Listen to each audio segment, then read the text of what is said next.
School merger की चर्चाओं के बीच ये कहानी है यूपी के उन जर्जर स्कूलों की जहां बच्चे पहुंचते तो हैं अपने भविष्य को संवारने के लिए, लेकिन अपने वर्तमान को डाल लेते हैं चिंताओं में और खतरों में। जब ये इमारतें जहां ये बच्चे पढ़ रहे हों वहां की दीवारें चूना छोड़ने लगें, तब आप खुद ही समझेंगे कि इन चूना छोड़ती इमारतों का क्या कहा जाए। और इनसे बच्चों का भविष्य छोड़िए, वर्तमान भी अंधकार में नजर आता है।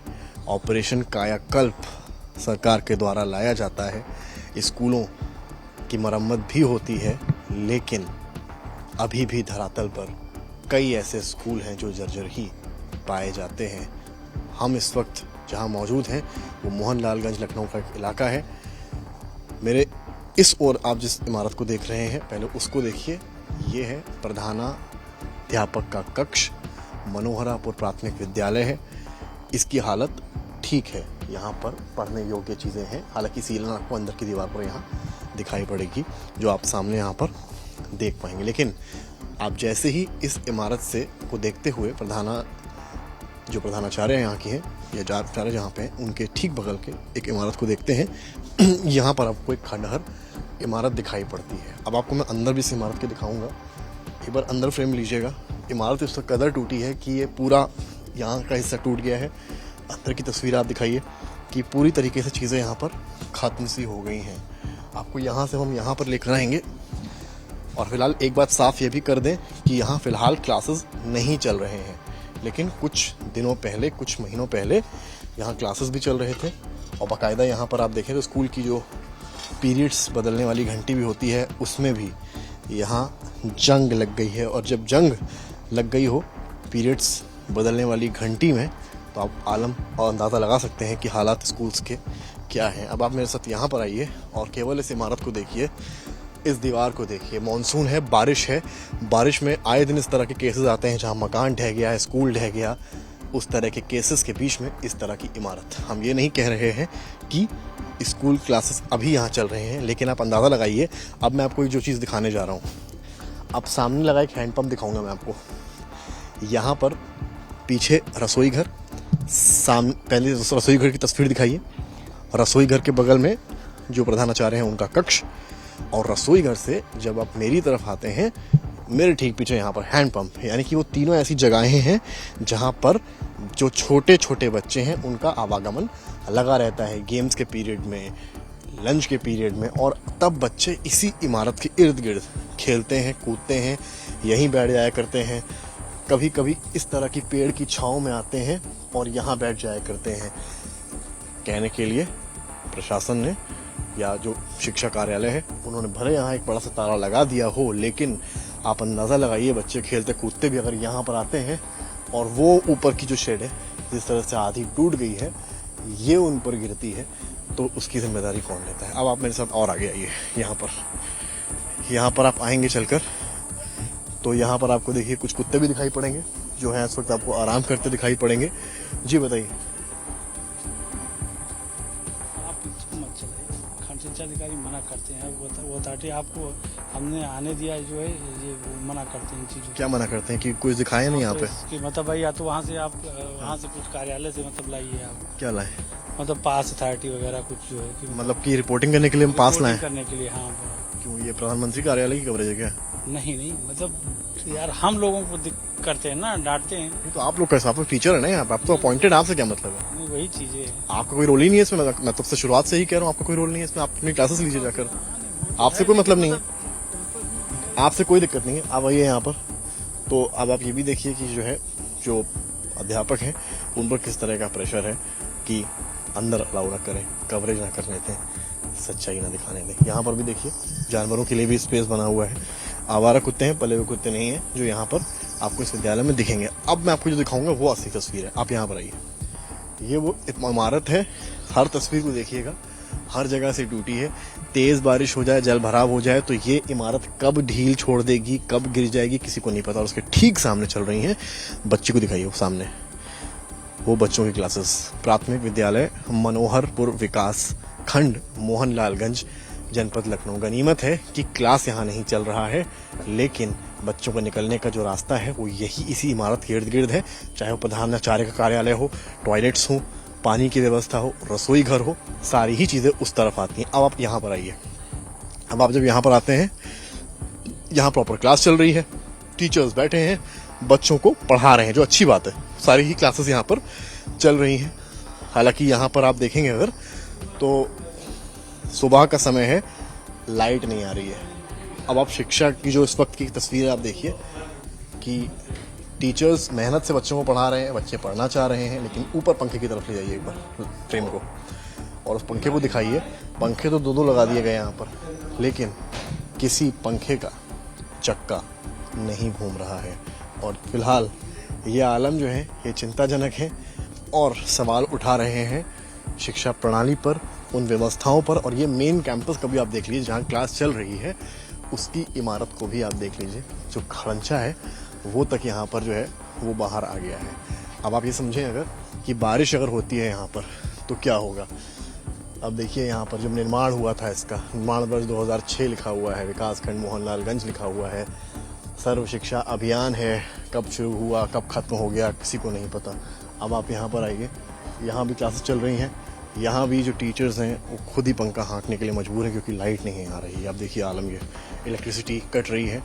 टीचर्स की भी मजबूरी है, बच्चों की भी मजबूरी है इन हालात में पढ़ाई करना। अब आप यहाँ पर आएंगे जब इधर बाहर की तरफ, तो यहाँ भी आपको वही दिखेगा। ये वो सो कॉल्ड इमारत है जिसे कि विभाग कह रहा है कि हाँ ये बेहतर है और यहाँ बच्चों को पढ़ा रहे हैं, जहाँ की सीमेंट गिर रही है। और ये दरारें दिखाइए एक बार, ये देखिए, ये निशानी होती है इमारत के कमज़ोर होने की। और ये जो दरारें आप इस इमारत पर देख रहे हैं, उससे आपको अंदाज़ा लग जाएगा कि ये कितनी कमज़ोर इमारत है। और ये सबसे बड़ी बात क्या है कि मैं अगर क्लासरूम के अंदर एक बच्चे की तरह दाखिल होता हूँ, मैं गया, मेरी क्लास खत्म हुई, बारिश बाहर तेज़ हो रही है और मैं इस क्लासरूम से निकलने का रास्ता क्या है, यही है। यानी कि मैं इस क्लासरूम से निकलता हूँ और ये इमारत मेरे ठीक ऊपर है। हादसा बता कर नहीं आता है। शायद ये आला अधिकारियों को समझना पड़ेगा, उन एजुकेशन ऑफिसर्स को समझना पड़ेगा जिनकी ड्यूटी विभाग देता है। सरकार तो पैसा दे रही है, पैसा सैंक्शन कर रही है विभागों को, लेकिन ज़मीनी स्तर पर अधिकारी या प्रशासन क्या कुछ कार्रवाई इन पर कर रहे हैं? मर्जर की चर्चाएं जोरों पर हैं, लेकिन सवाल उन जर्जर स्कूलों का भी है जिनका जवाब ये छोटे छोटे बच्चे जिन क्लासेस में आ रहे हैं, बिजली कटौती के बीच पढ़ाई कर रहे हैं, इन जर्जर इमारतों के आसपास खेल कूद रहे हैं, उनका भविष्य सवाल करता है। चले हम किस स्लोगन के बीच में इतनी बड़ी सी दीवार आ गई हो मानो यहाँ कोई बड़ा भूकंप आया हो। नहीं, यहाँ कोई भूकंप नहीं आया है।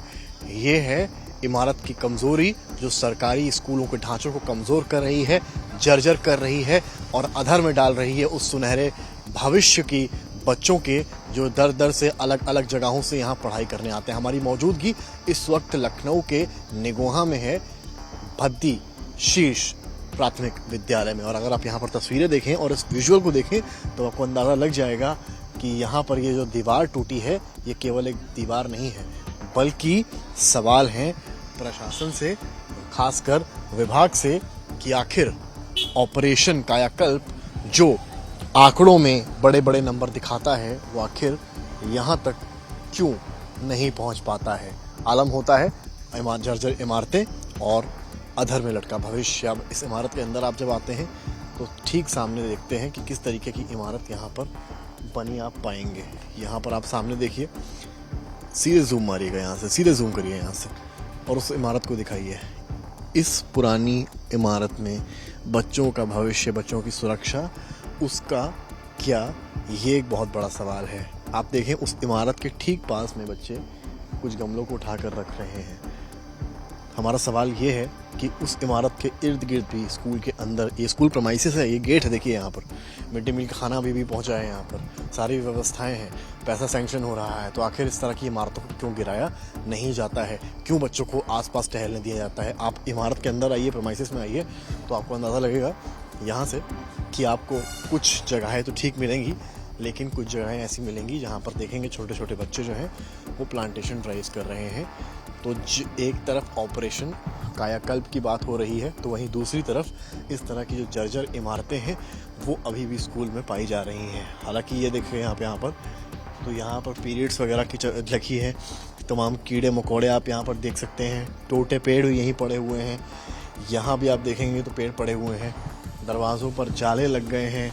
मैं ऐसा इसलिए यहाँ पर क्लास नहीं चल रही है, यहाँ क्लास चलती थी, लेकिन क्योंकि ये जो पूरा क्षेत्र है, ये जो गंदगी है, ये जो कीड़े मकोड़े हैं, और सबसे बड़ी बात क्या है ना, सबसे बड़ी बात ये है कि ये जो कमज़ोर इमारत है जहाँ पर चूना जो है ना वो बहुत आसानी से निकल आ रहा है, उसका यहाँ होना कितना खतरनाक है।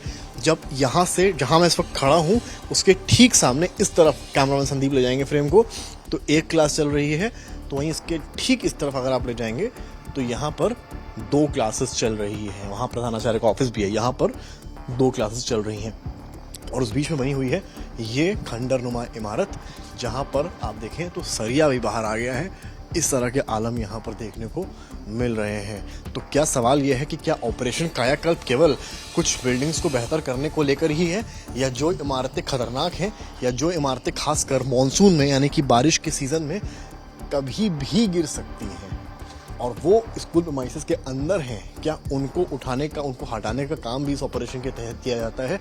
ये बड़ा सवाल है। देखिए अलग अलग प्रकार के आपको कीड़े यहाँ पर दिखाई पड़ेंगे। हम भी इसी कीड़ों से यहाँ बचते हुए रिपोर्टिंग कर रहे हैं।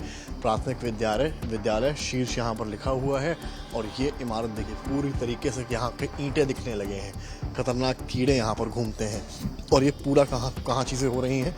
ये पूरी चीज़ें हो रही हैं वहाँ पर जहाँ पर ये स्कूल है। आप अगर यहाँ पर आएंगे तो आपको और अंदर में लेकर चलूँगा, और पीछे गंदगी का आलम ये है, ये देख सकते हैं आप कि किस तरीके से यहाँ पर गंदगी का आलम है, कितना इन्फेक्शन, कितना बैक्टीरिया, कितनी बीमारी की जद में इस वक्त निगोह का ये प्राथमिक विद्यालय नजर आएगा। अगली तस्वीर कैमरामैन संदीप दिखाएंगे कि पेड़ तो टूटे पड़े ही हैं, गंदगी, कीड़े मकोड़े और किन किन प्रकार के जानवर यहाँ पर बसेरा उनका होगा, और यहाँ पर टूटी खिड़कियाँ पड़ी हुई हैं, और यहीं पूरा कक्ष जो है, ये रास्ता यहाँ पर जहाँ पर बच्चे क्रीड़ा करते हैं, बच्चे खेलते कूदते हैं। सवाल ये है कि एक आध कमरे बेहतर कर लेने से क्या इस इमारत की जो खतरनाक चीज़ है वो छुप जाएगी? ये एक बड़ा सवाल है। आपको आगे भी लेकर चलते हैं। यहाँ पर बच्चों की क्लासेस चल रहे हैं, यहाँ पर वॉशरूम्स हैं, यहाँ क्लासेस चल रहे हैं, बाकी चीज़ें यहाँ बेहतर लग रही हैं, ठीक है, लेकिन फ़िलहाल यहाँ जो बनी ये इमारत है वो कई सवाल यहाँ उठाती है, और शायद जिम्मेदारी विभाग की ये है कि इस तरह की इमारतें जितनी भी स्कूल प्रीमाइसेस में हैं उन्हें समय। तो जब नए बने टाइल्स इस तरह से छिटकने नाकसरिया तक बाहर आ जाए एक बारिश, और क्या से क्या हो सकता है, ये कहानी सवाल उठाए। हमने आपको दिखाई वो तस्वीर, खाना प्रोवाइड होता है, उसकी सारी जानकारी लिखी है, लेकिन उसकी जानकारी पाने के लिए कोई बच्चा अगर यहाँ आएगा, आज मुझे खाने में क्या मिलेगा, आज क्या परोसा जाएगा, वो पढ़ने के लिए बच्चा यहाँ आएगा, यहाँ आकर ये सारी चीज़ें पढ़ रहा होगा, और सामने बनी है ये खतरनाक इमारत, यहीं के बगल में चल रही है क्लास। यहाँ भी एक रूम है जो इस वक्त फ़िलहाल बंद है, और फिलहाल इस तस्वीर को देखिए, बाहर से भी दिखाइए एक बार आकर यहाँ से कि किस तरीके से ये पूरी खंडहरनुमा इमारत ऊपर से है। नीचे से ज़रूर इसमें नई पुताई हुई है, लेकिन ऊपर से इमारत खंडहर रूप लिया हुआ है, और पुताई भी इस कदर हुई है कि सामने सीलन पूरी तरीके से यहाँ दिख रही है। तो आलम यह है, और ठीक बगल में क्लास चल रहा है। यहाँ पर दिखाइए फ्रेम, अंदर का फ्रेम दिखाइए जूम करके यहाँ से, कि किस तरह से बच्चों की क्लासेस इसी के ठीक बगल में चल रही हैं। वो कितना खतरनाक सबब है यहाँ पर इनके लिए। टीचर्स, बच्चों, इनका इसमें कोई दोष शायद नहीं है उतना, पर इस तरह की इमारतें अगर यहाँ रहेंगी तो आप अंदाज़ा लगाएं कि मॉनसून के वक्त तेललालगंज लखनऊ का ये विद्यालय है, शायद इमारत देख के आपको लग रहा हो कि यहाँ तो सब कुछ ठीक है, लेकिन ऐसा है नहीं। क्यों नहीं है आपको दिखाते हैं। आप यहाँ पर आइए और इस इमारत को देखिए जहाँ पर ऊपर सीमेंट लगी हुई है। इस सीमेंट के ज़रिए आपको समझ में आएगा यहाँ की इमारत कमज़ोर है, और यहाँ बारिश के दौरान पानी भी यहाँ पर गिरता है। तो इस तरह के हालात यहाँ पर देखने को मिलते हैं। यहाँ पर पानी वगैरह गिरता है, किस तरह की समस्या आप लोग को झेलनी पड़ती है? सर जब बारिश होती है तो ऊपर से बूंद बूंद टिपकता है पानी, स्कूल में गिरता है अंदर? हाँ, नीचे कमरे में। तो आप लोग को तो पढ़ाने में बड़ी दिक्कत होती होगी। हाँ सर, फिर जो क्या करते हैं, बच्चों को वहाँ तो हटाना पड़ता है। हर बारिश के सीजन में होता है? हाँ, हर बारिश सीजन में होता है सर। स्कूल प्रीमाइसेस के अंदर पानी गिरने लगता है? ऊपर से टिपकने लगता है छत से। तो ये काम वाम कैसे होगा, मतलब? तो जी अपने विभाग को लिख के हमने दिया है, संबंधित अधिकारी को, अपने बीओ सर को वहाँ सूचना दिया था। जब गिरा था प्लास्टर तो उस समय मनीष सर थे, तो आए थे, तो उसके बाद कार्रवाई चल रही थी, लेकिन अभी तक कुछ हुआ नहीं। भाई चल ही नहीं है, अभी ठीक है, वर्तमान में जो हमारे बीओ सर हैं, ठीक है। उनसे सूचना अवगत कराया, तो उन्होंने कहा कि हमको एप्लीकेशन में प्रस्ताव दे दिया। तो पत्र जा रहे हैं, कुछ हो नहीं रहा है। आप देखिए क्लासरूम आपको लेकर आते हैं। यहाँ क्लासरूम में आप आइए, यहाँ मैडम जो है वो पढ़ा रही हैं बच्चों को, बच्चे यहाँ पढ़ रहे हैं बैठकर। अब मैडम यहाँ भी पानी आनी गिरता है, बता रहे हैं। बरसात होती ज्यादा तब टपकता है, कम बरसात में नहीं, पर ज्यादा बारिश होती है तो पानी टपकता है पूरा क्लासरूम के अंदर? हाँ सर, क्लास के अंदर। आप लोग को तो बड़ी दिक्कत पढ़ाने में, और फिर क्या करें, मैनेज कर लेते हैं बच्चों के साथ। फिर बच्चों को भी दिक्कत होती है। हाँ, दिक्कत तो सबको होती है सर, बारिश होगी थोड़ा दिक्कत तो होगी। शिकायत आप लोगों ने नहीं की नहीं है? सर, कंप्लेन हुई है, हम अपने विभाग को कंप्लेन कर चुके हैं। पूरी देख रहा हूँ मैं, दीवार जो है वो सील गई है पूरी। सर पुरानी तो बिल्डिंग है ही है, पुरानी भी है। अब बारिश होगी तो थोड़ा बहुत तो घर पे हो जाता है, तो स्कूल ही है पुरानी building। पूरा बहुत पुरानी सीलन हो गया। नजर में दिखा दिया हम लोगों ने इसको। अच्छा, क्योंकि ऑपरेशन कायाकल्प में तो बेहतरी हो रही, लेकिन हाँ, लेकिन अब सर, अब ऊपर से कुछ होगा तब तो ना, हम लोग तो खाली एप्लीकेशन ही दे सकते हैं ना। फिर तो एप्लीकेशन हम लोग दे ही एक चुके तरफ मर्जर एक तरफ जर्जर। हैं दोनों। ये बच्चे छोटे छोटे पढ़ाई कर रहे हैं बैठकर यहाँ पर। आइए आगे भी इसको आपको दूसरी क्लास में ले चलते हैं। क्या मतलब हालत आप देखिए किस तरीके से, ये बड़ा चैलेंज है बच्चों के लिए भी। यहाँ पर आइए आप, यहाँ पर भी वही समस्या है, पानी गिरने वाली समस्या है। यहाँ भी आप, इस रूम में भी पानी गिरता है क्लासरूम में? हाँ हाँ सर, गिरता है समस्या होती है सर। यही जब बरसात में पानी ज्यादा बरसता, बहुत थोड़ा बारिश में नहीं होता है, लेकिन जब ज्यादा बारिश होती है तब पानी जो है नीचे बूंद आधे में, इस जगह से लेके आधे कमरे में। पंखा भी आप लोगों ने, मैंने सुना है, बदलना। हाँ, पंखा जो है हर साल खराब हो जाता है, सब पानी चला जाता है उस पंखे के अंदर बारिश की वजह। जैसे पुराने घरों में सीलन में घर टपकने लगते थे, वैसा हो जाता है। आप तो टीचर हैं, ये देखिए सीलन भी कितनी यहाँ पर देख रहे हैं हम यहाँ पर। अच्छा, आप ये बताइए मुझे कि जो बच्चे हैं स्कूल्स में, यूजुअली होता है कि गांव में बच्चों को लाना बड़ा कठिन टास्क है। बच्चों को क्लासरूम तक लाना घर से, वो बहुत कठिन टास्क है। उस कठिन टास्क के बीच में बच्चों को बारिश के समय जब क्लासरूम में पानी भरा होगा तब कितना मुश्किल है लाना? सर बुला के हम लोग ले आते हैं, जो ये दूसरा, ये इधर वाला एक कमरा, उधर वाला एक कमरा, उसमें सर बिठा लेते हैं पांचों क्लास को मिला जुला के, और फिर यहाँ रसोइयाँ से सफाई कराते हैं। पानी भरा हो मन थोड़ी लगेगा पढ़ाई में। अब तो मजबूरी है सर, फिर यहाँ पूरा जब लाइट आती है सबमर्सिबल चलवा के पूरा। आप लोग की गलती इसमें नहीं है। यहाँ पर देखिए बोर्ड लगा है और यहाँ लिखा हुआ है कि कल जल नल पल, क्योंकि यहाँ के टीचर्स प्री प्राइमरी को पढ़ा रहे हैं। कल जल नल, सही बात है। कल जल कब आ जाएगा यहाँ पर किसी को नहीं पता, ना इन मासूम बच्चों को और ना यहाँ पढ़ा रहे मेहनतकश जो टीचर्स हैं उनको। आलम ये है। अब आपको हम लेकर चलेंगे दूसरी छोर पर और आपको दिखाएंगे कुछ वॉशरूम्स की स्थिति जो स्कूल में बनी हुई है। कायदा ये है, कानून ये कहता है कि जहाँ पर बेसिक शिक्षा के स्कूल्स वगैरह हैं, वहाँ पर प्राइमरी शिक्षा के स्कूल वगैरह हैं, दो अलग अलग यानी कि क्लासरूम में भर रहा है। अब आपको लेकर चलते हैं जहाँ पर वॉशरूम्स बने हैं। क्या हालत है आइए देख लेते हैं। शायद तस्वीरें भी धुंधली करनी पड़ जाएंगी, आलम इस तरह का यहाँ के वॉशरूम्स का है। खड़े होना एक बड़ी मुसीबत है, काफ़ी ज़्यादा बदबू, और कुल मिलाकर 4 वॉशरूम्स यहाँ बने हुए हैं लड़के लड़कियों के। अब आप खुद ही अंदाज़ा लगाएं कि यहाँ लड़कियाँ किस तरीके से वॉशरूम जाती होंगी, और कहानी यहाँ ख़त्म नहीं होती है। अब आप ये भी देखिए कि कुछ स्कूल के कुछ रास्तों को किस तरीके से बंद किया गया है, जुगाड़ वाली पॉलिसी लगाई गई है, इससे ढक दिया गया है। यानी कि स्कूल सेफ्टी सिक्योरिटी की भी बात स्कूल में होती है, बच्चों की सेफ्टी सिक्योरिटी का। यहाँ पर क्या, जहाँ एक खड़ंचे से एक स्कूल के रास्ते के एंट्रेंस को, एक द्वार को रोक दिया गया हो, तो वहाँ पर पीछे जंगल है। ये प्रेमाइसेस है पूरी, ये जो देख रहे हैं ना, ये प्रेमाइसेस है। आप यूजुअली स्कूल में जाते हैं तो इस तरह की तस्वीर आपको नहीं मिलती। अब यहाँ पर आइए, ये दिव्यांगों के लिए स्कूल बनाए के लिए वॉशरूम बनाया जा रहा था, लेकिन ये वॉशरूम जो है वो आज तक नहीं बन पाया। और वॉशरूम की हालत ये है कि यहाँ पर काम पूरा ही नहीं हुआ। और खुद देखिए और समझिए तस्वीरें यहाँ की कि केवल एक फ्लोर बनाकर छोड़ दिया गया है और यहाँ पर नल में पानी आ रहा है, और किस तरह से नल का जो पानी है वो ये यहाँ पर वेस्ट हो रहा है। इसको यहाँ पर बंद करना पड़ेगा। नहीं, बंद हो गया, ये बंद हो गया। दरवाज़ा बंद था, पानी चल रहा था, कितना पानी निकल गया। वही बात है, जहाँ पानी की ज़रूरत नहीं थी वहाँ पानी हो गया, और जहाँ पानी की ज़रूरत थी वहाँ पानी की एक बूंद भी नहीं है। कुछ दिख रहा है, कुछ जुगाड़। जहां चीजें होनी चाहिए वहां पर धरातल पर तस्वीर बच्चों के लिए पूर्ण तरीके से शून्य नजर आती है। उत्तर प्रदेश में जो स्कूल्स हैं, प्राथमिक विद्यालय हैं, उनकी हालत खराब है।